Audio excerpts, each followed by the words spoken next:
ఇంటి గుమ్మం మీద డోర్ స్టెప్. అదే గాజువాకలో చూసుకుంటే 13 నుంచి 14,000 రూపాయలకి మన డోర్ స్టెప్కి మా లారీ ఎవరైతే ఉన్నారో వారు తీసుకొచ్చి పర్ టన్ను 10 టన్నులు ఇది అందించేవారు. 10 టన్నులు అందించేవారు. అదే 10 టన్నులు వైజాగ్లో ఏ సీతమ్మదారుకో లేకపోతే ఏ గాజువాకో లేకపోతే ఇంకో బీచ్ దగ్గర ఎక్కడైనా సరే వేయాలంటే 14 నుంచి 15,000 రూపాయలకి డోర్ స్టెప్కి ఇచ్చేవారు. నేను ఇది అప్పర్ లిమిట్ చెప్తున్నాను, లోవర్ లిమిట్ కాదు.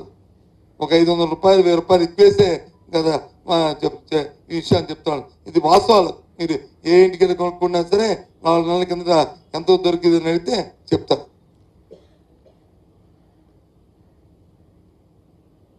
అది ఇప్పుడు ఎంతో దొరుకుతుంది అంటే ఇప్పుడు ఈ రోజు వరకు అంటే రేపు మళ్ళీ ఏ రోజు అయితే వాళ్ళు అందిస్తామంటున్నారో అది అందినందుకు ఇప్పుడు ఎంతో దొరుకుతుంది. అది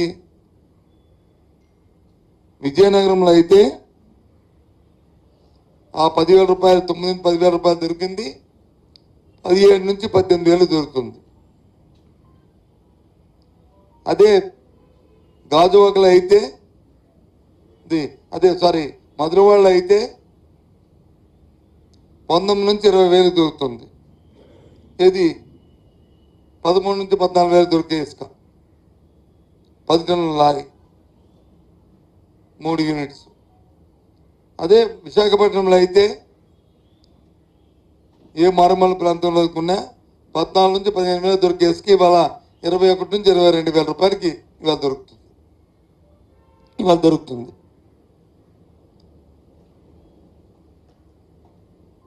ఇంకా మేము స్ట్రీమ్లైజ్ అవ్వలేదు, స్ట్రీమ్లైజ్ చేస్తాము, రేపు 15వ తారీఖు నుంచి ఇస్తున్నాము, 20 ఇస్తాము. ఆ రోజుకి దయచేసి దీన్ని రాజకీయ కోణంలో కాకుండా ప్రజల తాలూకా ఆలోచన దృష్ట్యా, ప్రజల తాలూకా శ్రేయస్సు దృష్ట్యా ప్రభుత్వ పెద్దలు అధికారులు కొద్దిగా మీరు ఆలోచన చేయమని కోరుతున్నాను. మీరు ఇది ఎప్పుడు నేను చెప్పిన విజయనగరము, మధురవాడ, విశాఖపట్నం ఎప్పుడిది అక్కడ కూర్చోనా ఎప్పుడిది ప్రభుత్వానికి 375 రూపాయలని ఫీజు కట్టిన తర్వాత అంటే మైన్స్ తాలూకా ఫీజు కట్టిన తర్వాత ఈ 10,000 రూపాయలు, ఈ 14,000 రూపాయలు, ఈ 15,000 రూపాయలు దొరికేది పట్టణ ఇసుక.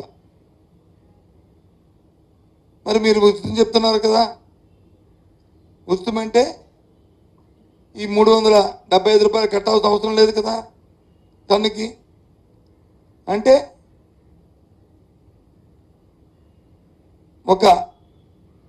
ఏదైతే ఇప్పుడు అంతకుముందు ప్రభుత్వంలో దొరికిన ధర ఏదైతే ఉందో ఈ 10,000 రూపాయల కంటే ఇంకా 3,500 రూపాయలు తగ్గించి దొరకాలి.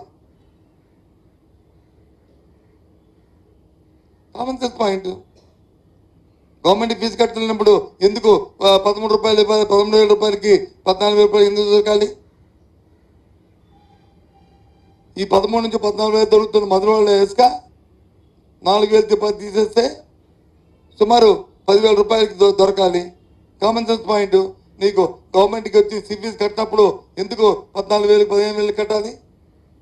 ఎందుకు దొరకాలి అంటే ఇప్పుడు ఎక్కువ దొరకకుండా 6 జరిగితే ఈ రేటుకి దొరకాలి. వైజాగ్లో 14,000 నుంచి 15,000 రూపాయలకి ఎంతకుముందు దొరికిన దాన్ని ఇవాళ 10,000 రూపాయలు దొరకాలి, 11,000 దొరకాలి. ఈ రేటు దొరకలేదు సరికదా. ఇప్పుడు దొరుకుతుంది ఏంటి? 18, 20, 22. దయచేసి ఎక్కడ ఈ లోపం ఉంది, ఎక్కడ ఇది ఈ పెద్దలు వచ్చి దీంట్లో ఒక్కరి భాషని చెప్పి ఎవరు దీన్ని దోచుకుంటున్నారు, ఏ విధంగా ప్రభుత్వం దీన్ని స్ట్రీమ్లైజ్ చేస్తుంది, స్ట్రీమ్లైజ్ చేయాల్సిన అవసరం ఉందనేది మా డిమాండ్.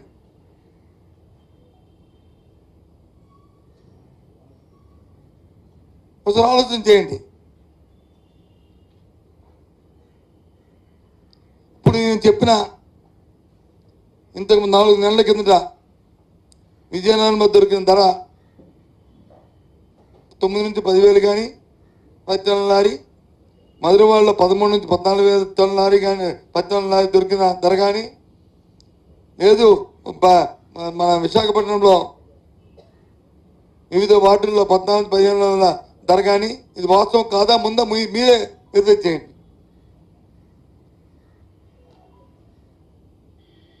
పోనీ 4 నెలలతో ఈ కొమ్ముతుంది పక్కన పెడతాం. ఈ ధర కంటే తక్కువ రావాలి కదా మరి ఉచితమైనప్పుడు. ఉచితమైనప్పుడు ఈ ధర కంటే తక్కువ రావాలా వద్దా చెప్పండి, దయచేసి ఆలోచన చేయండి. దీన్ని రాజకీయ కోణంలో తీసుకోవద్దు, సామాన్య ప్రజల తాలూకా ఆవేదనగా తీసుకోండి దయచేసి.